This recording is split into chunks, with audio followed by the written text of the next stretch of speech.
The BBC is interrupting its normal programmes to bring you an important announcement.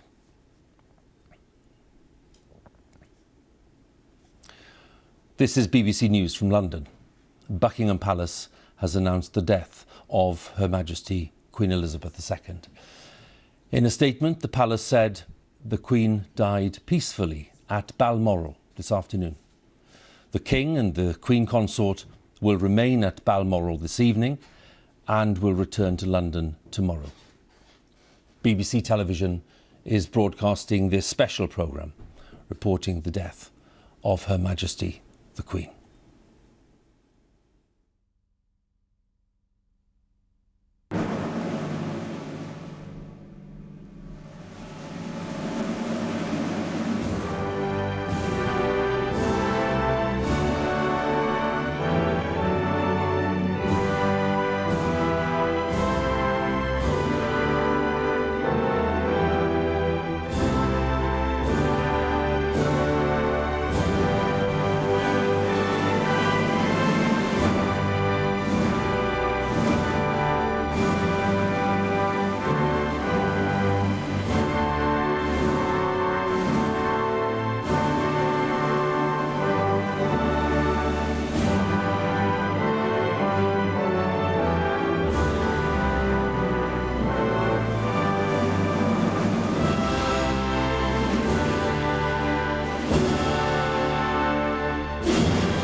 This is BBC News from London. Buckingham Palace has announced the death of Her Majesty Queen Elizabeth II. In a statement, the palace said the Queen died peacefully at Balmoral this afternoon. The King and the Queen Consort will remain at Balmoral this evening and will return to London tomorrow. The death of Her Majesty brings to an end the longest reign in British history, spanning 8 decades of immense change. Throughout that time, Her Majesty was the one constant presence in public life, a head of state who personified stability and reassurance. Her life had been dedicated to the service of the people, and her reign was characterised by a steadfast sense of duty. Elizabeth was just 25 when she came to the throne in 1952 on the sudden death of her father, King George VI, as Britain was still recovering from the Second World War. She was sustained by her 73-year marriage to the late Prince Philip, her strength and stay, as she once described him, who was at her side for 3 major Jubilee celebrations. Elizabeth II was the most widely travelled head of state in history, the Queen of 15 nations, head of the Commonwealth of 54 countries and territories. Her Majesty's death brings the second Elizabethan age to a close and a long and momentous chapter in British life, a reign marked above all else by a sense of service to others, a reign unlike any other in the long history of Britain and the Commonwealth. Our royal correspondent, Nicholas Witchell, is with me as we report the news of the death of Her Majesty Queen Elizabeth II. And one thinks immediately, Nick, first of all, of the loss for the royal family. One does. This, for the nation, for them, this is an absolutely massive moment. The moment that so many people have dreaded for so long has come. It's a moment of great solemnity and national sadness. It's hard, really, fully to take it in. It's no great surprise, given her age and her declining health. But nonetheless, it is a very considerable shock to feel that she has died. Millions of people, I think, as they learn this news, will feel a sense of personal loss. And I think many people will find it rather disorientating.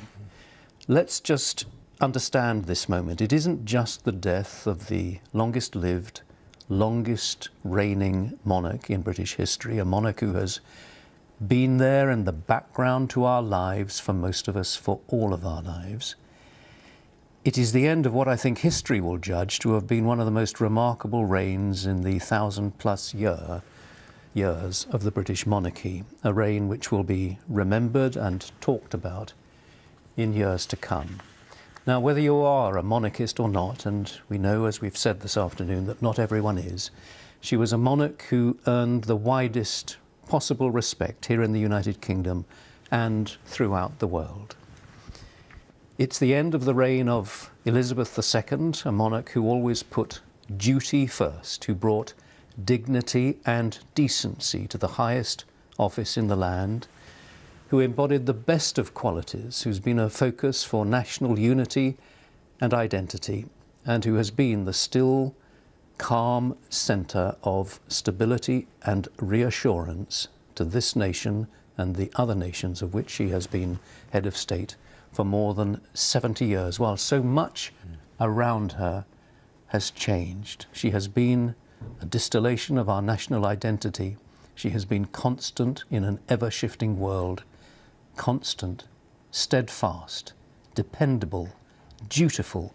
These are all rather old-fashioned words, old-fashioned concepts even, but I think that they sum up what she brought to the role of monarch. We recall the pledge she made on her 21st birthday. I declare before you all that my whole life, whether it be long or short, shall be devoted to your service. Well, she truly remained true to that pledge. It was a life of finely judged service, true to the principles of constitutional monarchy, driven by duty, sustained by faith. And we recall also the message that she issued when she reached her 70th birthday in February of this year. You remember the message that was issued? She wrote, "I remain eternally grateful for and humbled by the loyalty and affection that you continue to give me." She said, "I look forward to continuing to serve you with all of my heart." And she signed that message, "Your servant, Elizabeth R." Well, that servant has gone. The end of the reign of Elizabeth II. Elizabeth the Great, as many people will regard her. That reign has ended. And we have a new king. Yes. The crown passes invisibly, but immediately, imperceptibly. Charles is now our king and our head of state. Camilla is now queen consort. It remains to be seen what name he will take, but we will refer to him as the king, and he will lead the nation's mourning for his mother. As you say, she came to the throne just a few years after the end of the Second World War. She succeeded to the throne in 1952 after the death of her father. And on the night of her coronation, in a broadcast on the BBC, she said, "Throughout all of my life and with all of my heart, I shall strive to be worthy of your service."